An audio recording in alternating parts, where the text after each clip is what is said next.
Waalaikumsalam warahmatullahi wabarakatuh. Perkenalkan, nama saya Karita Anggraini dari Fakultas Politeknik SD dengan NIM 87817528. Hari ini saya akan mewawancari guru dari Sekolah Dasar SDN 1 Rengas Depok Utara, yaitu dengan Ibu Iran Triana. Hari ini saya akan mewawancari tentang bagaimana kegiatan observasi pramukaan sekolah tersebut. Baik, kita akan langsung mulai pertanyaannya, Ibu. Tentang struktur organisasi kepengurusan pramukaan di sekolah ini kayak gimana? Ya, biasa ketuanya ya ada mabus ya. Ya. Terus ada ketua baris depan dan ada pembina. Pembina itu ada 2 orang, pembina Pak dengan pembina Pi. Ya, Pak penggalang, Pi penggalang. Pak kalau siaga bisa, siaga pembina siaga itu bisa merangkap ke anak-anak siaga putra maupun putri. Tapi kalau pembina laki-laki itu khusus laki-laki saja, tidak bisa ke perempuan. Oleh karena itu kalau siaga oleh ibu, kalau penggalang oleh Pak Mikdad dengan ibunya Bupaten. Gitu. Jadi kita bagi, ada ketua gugusnya ibu, terus pembinanya ada pembina Pak penggalang, pembina Pi penggalang, pembina Pak dan Pi siaga. Nah, siaga ibu, alhamdulillah memang setiap lomba ibu yang memimpin lomba juga. Emang kadang-kadang penilaian aduh Ira sih udah biasa we atuh cenah. Kadang-kadang laki itu sok aja lihat semurni-murninya silakan gitu. Makanya ibu enggak pernah berteriak ketika anak lomba ibu diam aja karena udah batur na Ira penilaian begitu. Itu suka enggak enak ya. Padahal ya gimana? Memang kan penilai itu kita ngambil dari luar. Tapi dari luar itu semuanya pasti kenal Bunda. Soalnya yang diambil dari luar itu dari Pusdiklat Sab Karawang, pelatih di Pusdiklat, dan di Pusdiklat ibu itu masuk di dalamnya. Jadi yang datang menilai itu pasti teman-teman ibu semua. Maka baru baca itu gitu udah. Pokoknya ibu nggak pernah ngomong ketika ada anak ibu udah kan disebutkan nama raja nggak tahu di SD mana. Jadi mereka mau menilai. Oke, berarti berjalan cukup baik ya. Alhamdulillah. Gugus depan 2 tahun sekali ya pergantiannya. Oh, Gugus. Tapi ya sampai sekarang sih udah beberapa ini. Ya ibu ketua Gus. Kalau Mabigusnya kepala sekolah, kalau Mabigus itu tetap satu ya. Mabigus itu kepala sekolah, Mabigus. Iya. Nah jadi pembimbing gugus depan itu kepala sekolah pasti itu. Nah dalam Mabigus itu di bawah ya ketua gugus depan. Nah itu ibu. Di bawahnya ada pembina Pak, pembina Pi, penggalang, pembina Pak, pembina Pi, siaga. Itu di belakang di bawahnya. Tidak ada penegak kayak kalau di SMP berarti penggalang, di SMA berarti penegak. Kita ada siaga. Yang kedua, Ibu jelaskan jadwal kegiatan pramuka yang rutin dilaksanakan di sekolah. Oke. Kalau kegiatan pramuka itu ada 3 model, kita udah melaksanakan 3 macam. 1 model pramuka blok, yang kedua reguler, yang ketiga intrek. Ada 3 macam ya. Nah yang blok itu kapan? Ini dilaksanakan setiap awal tahun dan seluruh siswa harus ikut. Jadi ketika MPLS itu kita menerapkan pramuka kita, memberikan materi kita baik itu materi penggalang maupun siaga selama 2 atau 3 hari. Tidak ada perkemahan ya, boleh perkemahan tapi hanya untuk penggalang. Kalau siaga itu waktunya hanya sampai jam 5 sore. Jadi kita pemahaman pengenalan tentang pramuka itu setiap tahun, namanya model blok. Yang itu awal tahun ajaran. Semua siswa ikut boleh di lapangan di model, tapi kita materi kita sampaikan. Alhamdulillah ibu memang selalu jadi pemateri di situ. 1 itu. Nah yang kedua ada model reguler. Reguler itu adalah hanya dilakukan oleh anak-anak yang memang minat ke pramuka. Jadi mereka di luar jam pelajaran, mereka ikut pembelajaran pramuka. Dulu kita sering melaksanakan Jumat sore dan lain-lain ya, tapi kalau ibu sekarang udah nggak bisa kalau sore itu ya, paling pamit dan gitu guru-guru muda lah ya, ibu paling nggak mantau lah gitu kalau lagi ada, kalau itu ya susah soalnya waktu itu terus ibu ya. Nah itu namanya reguler, dan biasanya kalau di kita itu yang reguler itu yang penggalang dari kelas 5, kelas 4, 5, 6. Tapi sebenarnya tidak lihat dari kelas ya, karena usia siaga dan penggalang itu dilihatnya dari usia.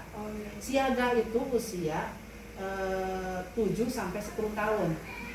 Dan biasa memang di kelasnya kelas 3, kelas 4, kelas 2 gitu. Tapi orang sebut siaga tuh kelas 3, bukan itu sebenarnya usia yang beda. Kalaupun anaknya udah kelas 5 usianya baru 10 tahun berarti masuknya siaga gitu. Nah kita sekarang latihan itu adalah penggalang, karena penggalang itu usia 10 sampai 15 tahun. Nah itu biasanya ada di kelas 4 dan kelas 5. untuk penggalang ya. Nah kita sekarang yang melaksanakan reguler itu kebanyakan penggalang. Seperti sekarang yang ada persiapan kita untuk melaksanakan LT2 di tingkat kecamatan. Kita kemarin udah rapat di LT3 untuk akan di kabupaten ya, betul karena ibu tahu, ibu ikut rapat di sana untuk menentukan bahwa tahun ini di bulan Agustus, September dan seterusnya itu kita tidak hanya jambore, tapi LT, jadi lomba tingkat. Nah di kecamatan, di Kuarang berarti namanya LT2, kalau di kabupaten namanya LT3.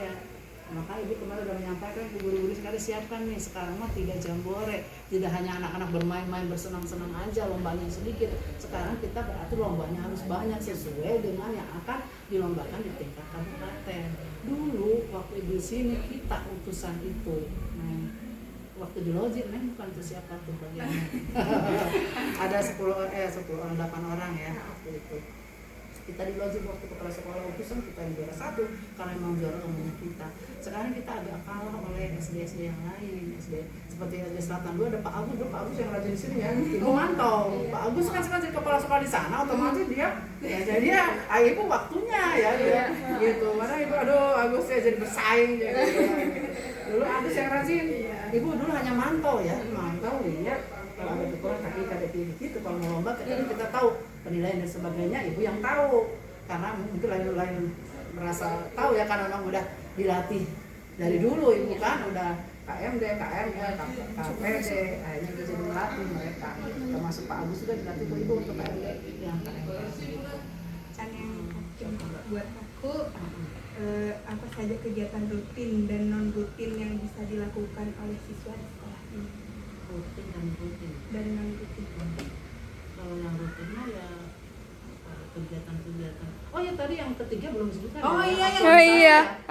Tadi kan baru reguler. Iya, satu lagi tadi. tagi. Satu lagi aktualisasi. Aktualisasi. Aktualisasi itu pembelajaran karakter di pramuka itu dimasukkan ke materi-materi pembelajaran di sekolah.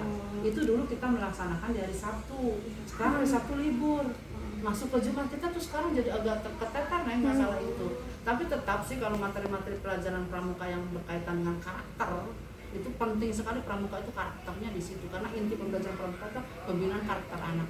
Jadi bukan hanya materi pengetahuan saja ke anak, kita perlu etika dan sebagainya. Itu sangat perlu tentang karakter pramuka. Itu tersampaikan di materi yang 3 materi agama, PPKN dengan bahasa Indonesia, diintegrasikan ke situ. Kalau kita di pramuka itu ada di dasar dharma, trisata yang kita pelajari di situ semua ada. Terus kita belajar di alam terbuka. Terus juga kita melatih bertanggung jawab, menjadi mandiri seperti itu. Kemahan dan sebagainya anak menjadi mandiri, dan untuk Kabupaten Karawang sekarang menurut ibu maju pramukanya. Walaupun kemana sih pramuka latihannya di mana? Kata siapa? Mereka tidak melihat gitu. Sekarang itu terbukti dengan pencapaian pramuka Garuda yang sekarang semakin bertambah dari awal tahun berapa 1000 lebih sekarang 1400 ya 900 terus 1000 sekarang 1400. Kenapa mereka mau pendidikan Garuda atau penyeleksian pramuka Garuda? Karena sekarang untuk masuk ke perguruan tinggi negeri, masuk ke SMP negeri, masuk ke SMA negeri itu diperlukan piagam Garuda, piagam pramuka Garuda, siaga Garuda, penggalang Garuda, terus penegak Garuda. Sekarang kita Kabupaten Karawang udah memasukkan beberapa siswa keluaran SMA yang punya sertifikat Garuda itu masuk ke perguruan tinggi, ke Universitas Jakarta, UNJ sudah masuk. Terus ke pernah ada beberapa yang udah masuk. Yang rutin kita paling yang di sekolah yang berkaitan dengan pendidikan pramuka ya Jumat berarti sekarang hari Sabtu. Yang tidak rutin itu yang reguler itu. Biasanya kalau yang reguler pramuka itu kita paling menjelang ini 17-an memang itu. Kalau di SD ya, kalau SMP SMA sih udah bagus sih, rutin mereka latihan. Makanya yang siaga-siaga sekarang tolong jangan ngadadak gitu. Kalau ngadadak bingung bikin administrasinya Neng. Kan kenaikan golongan dari siaga mula bantu tata itu harus ada administrasinya itu ya, yang nggak ada mereka itu. Kadang-kadang mereka melaksanakan tidak ada administrasinya. Makanya dari sekarang tahun ini tahun liar ya, setiap anak ada kenaikan tingkat di apa ada sertifikatnya ditulis, ada fotonya, dokumentasi loh penting sekarang. Dokumentasi tanggalnya tanggal berapa, jangan kayak kemarin 6 bulan ini baru 5 bulan sampai selesai, ibu anaknya cepat tidak, walaupun cepat 6 bulan itu waktunya.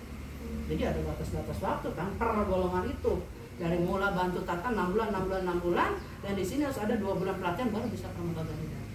Gitu ada aturan-aturan, dan anak harus buat segala macam lah ya, banyak aturan yang harus ada. Jadi itu yang rutin paling pramuka hari Jumat juga. Yang reguler tidak terlalu rutin sekarang. Kalau yang diaktualisasinya insya Allah ada. Jadi mereka guru-guru itu komunikasi dengan kita yang pembina pramuka. Bu, materi mana ini yang dimasukkan ke materi ini? Ditolong ya misalnya ini masukkan ke materi bahasa Indonesia bidangnya ini, gitu. Pokok bahasanya ini masukkan materi ini. Jadi jangan sampai anak ini sekarang pintar pengetahuan tapi etikanya tidak. Sekarang anak-anak yang seperti dulu. Sekarang itu anak-anak bagus sih ya sama guru, dia akrab gitu. Tapi akrabnya sekarang kurang pantas ya sekarang dengan guru dulu nggak begitu, kita kalau begitu santun dayanya terlalu santai anak-anak. Jadi etikanya cek ibu mah kurang sekarang. Terus dulu kita ke atasan ke pejabat tuh apa santun, ayeuna coba banyak di medsos lihat ya Allah ya Rabbi gitu. Kadang kata-kata itu tidak lagi terlalu vulgar kalau sekarang. Jadi berusaha di pramuka ini di pramuka itu kita anak-anak dari sekarang. Jadi karakter itu bukan untuk dinilai tertulis, bukan. Tapi karakter itu pembiasaan sehari-hari anak bagaimana. Membiasakan berbuat baik itu biasakan dari kecil, dari sejak dini. Kalau dari sejak kecil banyak, insya Allah sananya juga. Nah itu adalah untuk bekal masa depan anak tersebut. Ya. Kalau etikanya kurang baik atau nilai kejujurannya kurang, ibu budak akhirnya jujur kadek. Kalau ulangan nyontek itu berarti kamu tidak jujur, curang. Kalau terbiasa ada kerja curang, kamu akan sampai tua curang. Kerja tidak akan dipercaya orang kalau kita curang. Jujur penting mayoritas. Nah itu kan karakter. Ibu ke anak-anak ibu pernah penting jujur lah. Jangan pernah berbohong sama mamanya, ngomong bohong. Anak ya ngomong apa? Hera, tadi ngomong pertama begitu deh. Pas sekarang gitu, sebenarnya bukan itu sebenarnya. Kayak mama aja, mama Dede cina mau ke depan rumah, Dede mau beli makan, terus mau ngambil jaket kan? Bentar, makan. Tadi kata Dede, kata mama kan Dede makan dulu. Karena itu udah ada teman nasi ada, ini ada. Kata Dede tadi masih kenyang. Emang dia suka beli ke depan. Tapi tadi maghrib itu mau makan, Dede mau makan di bareng Dede. Enggak lah, Dede mau udah kenyang sama tadi. Soalnya ini kalau juga eskul ya, kayak eskul. Karate apa taekwondo sih kalau itu kan itu tiap sore ada tiap hari Sabtu kalau nggak salah kemarin ada yang taekwondo yang masih, kalau dulu sekarang udah jarang. Jadi yang ada tuh taekwondo kan olahraga kita suka ada psikologi dan sebagainya masih, tapi tidak rutin gitu. Kalau mau ada lomba baru nggak rutin kayak dulu rutin hari Jumat bisa kita kumpul sama guru-guru yang mau ini. Jadi ketika lomba itu udah pas gitu, nah nggak ada udah siap semua gitu. Karena kita dari awal untuk lomba itu aja paduan suara atau solo atau apa gitu, kita dari awal itu dari kelas 3, 4, 5 diambil sebanyak 30 orang. Kumpulkan dilatih suara nih sama Pak Jajang dan Ibu bareng betul. Udah selesai. Bu, ini yang penting. Mana sarana dan prasarana yang tersedia untuk mendukung kegiatan pramuka di sekolah ini? Kegiatan pramuka ya. Iya. Alhamdulillah ya semua sih. Kalau untuk alat-alat sih ya ada ya. Memang kami menyimpan alat-alat kayak semapo dan lain-lain tersebar ada di gudang. Di sana alat-alat seperti tongkat juga untuk latihan baris berbaris, insya Allah sudah ada gitu. Jadi hal-hal yang biasa dilakukan di perlombaan di LT2 atau LT3 kita memang ada disediakan di sini. Pertanyaan selanjutnya, bagaimana sistem penilaian kegiatan kepramukaan di sekolah ini? Ya, sistem penilaiannya. Melalui anak ini apakah ikut eskul pramuka atau tidak, berarti dia memiliki nilai plus kalau dia ikut eskul. Kalau tidak, pembelajaran melalui yang tadi itu integrasi antara pendidikan kepramukaan ke materi pembelajaran seperti di agama, PPKN, dan bahasa Indonesia.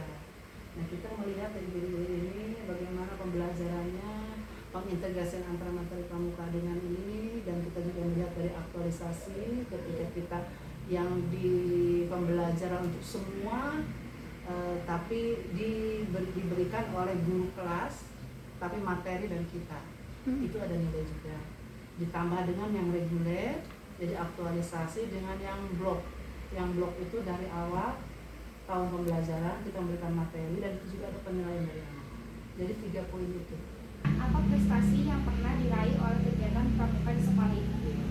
Pertama juara umum di RT 2 di RT 2 mah di kecamatan ya, di Kelurahan Mas Bengkok, juara umum tahun di sana tuh apa ya, lupa tahun ya, terima kasih. Ibunya harusnya yang ngasih. Itu ada sih tahun berapanya ada ya, di nanti di koran ada. Tapi hampir tiap tahun sih kita juara umum untuk apa pramuka. Juara umum insya Allah. Terakhir sampai 2018 nih. Sekarang kemarin juara di apa ya kemarin itu Morse apa ya, ada 3 bidang kalau nggak salah tahun kemarin yang masuk itu, tahun-tahun sebelumnya pernah juara. Terus pernah juga mengikuti di tingkat kabupaten RT 3. Cuman tahunnya lupa. Pertanyaan selanjutnya, apa saja tantangan yang dihadapi dalam pelaksanaan kegiatan pramuka di sekolah? Ini tantangannya ya apa ya, sebenarnya nggak ada tantangan yang berarti sih, yang penting memang kita, karena memang tidak ada biaya apa-apa ya, jadi sebenarnya sangat biasa aja, nggak ada tantangan yang berarti. Paling juga anak yang kadang-kadang awalnya ya, anak kadang-kadang awalnya nggak mau latihan pramuka loh, tapi sebenarnya kalau mereka udah ikut aja lah 1 kali latihan, itu pasti akan tertarik terus. Sebenarnya hanya mereka nggak mau dari awalnya, ada yang susah gitu, jadi sok kamu latihan, yang mau ikut reguler sok siap-siap aja, praktek berapa orang gitu ya. Nah ini yang mereka tidak mencoba itu, yang tidak tahu bagaimana pendidikan di perempuan itu. Tapi kalau mereka udah terjun, kita yang melatih, insya Allah itu mereka akan tertarik terus, malah kapan lagi Bu latihan, kapan lagi Bu latihan. Ya. Di kelas aja ibu sering belajar di kelas pramuka, resepnya Bu sih ada teh seperti itu. Padahal ibu hanya menerapkan sedikit-sedikit. Kalau ibu ada waktu, udah hari ini lah kita latihan, karena memang ada pengintegrasian itu. Insya Allah tidak, kendalanya paling itu ada anak yang awalnya tidak suka, tapi kalau udah anjur insya Allah. Terus mungkin apa ya, ya kayak sekarang pramuka Garuda ya, ibu agak tidak terlalu berani untuk mengajak anak-anak, karena memang untuk kegiatan pramuka Garuda itu ada biaya, tapi bukan biaya apa-apa ya, biaya untuk kayak pembuatan prakarya, 3 macam prakarya, itu kan untuk pribadi, jadi nggak ada yang dari sekolah, nggak ada. Apalagi kalau pimpinannya misalnya tidak terlalu suka kepada pramuka, otomatis tidak akan pernah membantu sedikit pun gitu. Jadi untuk 3 prakarya dia harus biaya sendiri, apa biaya sendiri, makanya juga berani di sini belum gitu. Karena orang tua di sini ibu tahu persis, mungkin karena belum terlalu paham ya, kalau kasih paham sih mungkin aja ada yang mau, tapi kan untuk juga mau contek-tek bungenya beli itu kan. Dan sementara ibu orangnya nggak mau apa ya, Bang belikan ke ibu misalnya tadi, enggak mau. Ibu ini mereka beli sendiri, kalau beli sendiri juga di sini tuh nggak ada, paling ke Karawang adanya, itu pasti ongkos lagi kan. Kalau ibu orangnya nggak mau apa ya, kalau misalnya ibu belikan takut disangkanya cari untung nih, enggak, ibu nggak mau membelikan. Jadi mungkin halangannya adalah ketika kita mau ada sesuatu tentang pramuka yang perlu biaya, itu kita agak sungkan. Itu halangannya. Orang tua banyak yang tidak paham. Ada sih mungkin yang paham, tapi tidak terlalu banyak gitu. Banyaknya nggak paham, kayak mau kemah aja dia, kamu jarangnya iuran, apa namanya makan 3 hari gitu. Padahal mereka iuran hanya untuk makan ya, hanya untuk makan selama 3 hari itu. Untuk yang lainnya kan tenda beli sekolah, alat-alat semuanya beli sekolah, malah katong-katong kan kita udah sediakan. Nah itu kadang ada orang tua yang, lah kan di sana belum makan anak, masa harus makan aja dari sekolah, kan nggak mungkin gitu. Sok atau untuk makan ngumpul, terus pakaiannya kadang ada anak, saya pengen mana seragamnya, seragam nggak punya, maksud seragam dari salah, karena seragam kayak anak siaga pakai bajunya yang tunggalang, dan kurangnya di sini juga kurang sih pembina pramukanya yang tidak terlalu ada pembina pramuka, tapi kan harus ya harus ada ini juga sih dari atas gitu. Dia latihan gitu. Walaupun udah dewasa nggak perlu lagi kata para sekolah yang baru sekarang. Kenapa bidang serangan? Pak, usia tua, bidang serangan itu susah. Hanya berapa orang aja hanya bidang serangan, nggak perlu disuruh. Ada tuh mungkin apa ya kurangnya dorongan dari kepala sekolah juga satu, hambatannya. Kita memang pembina juga ada yang aktif, tapi kan aktif seorang mah murid yang sekian banyak kan tidak berbanding. Kemudian kalau sarana juga ya mungkin kurang juga sih Neng, hanya ada yang misalnya tahun kemarin ini banyak sih yang kurang. Kayak tapi kalau ibu yang minta, insya Allah kepala sekolah pasti ngomong, pasti ngasih gitu. Kalau bilang di grup, aduh latihan upacara ya siaga, beneran aja bu gitu. Nah mereka langsung, bunda ini besoknya dia bawa bendera, bunda ini bendera buat latihan. Terus kemarin buka saya latihan siaga, kan siaga mah bendera tengah ya harus pakai ini. Kita nggak ada pak, kemarin dia saya pakai kursi terap gitu. Udah alhamdulillah. Hapunten ya. Iya ibu gak apa-apa. Mungkin itu saja. Terima kasih Ibu Lira Rahmatullah Wabarakatuh pada wawancara hari ini. Semoga bermanfaat bagi kita semua. Amin. Terima kasih Ibu. Assalamualaikum warahmatullahi wabarakatuh. Waalaikumsalam warahmatullahi wabarakatuh.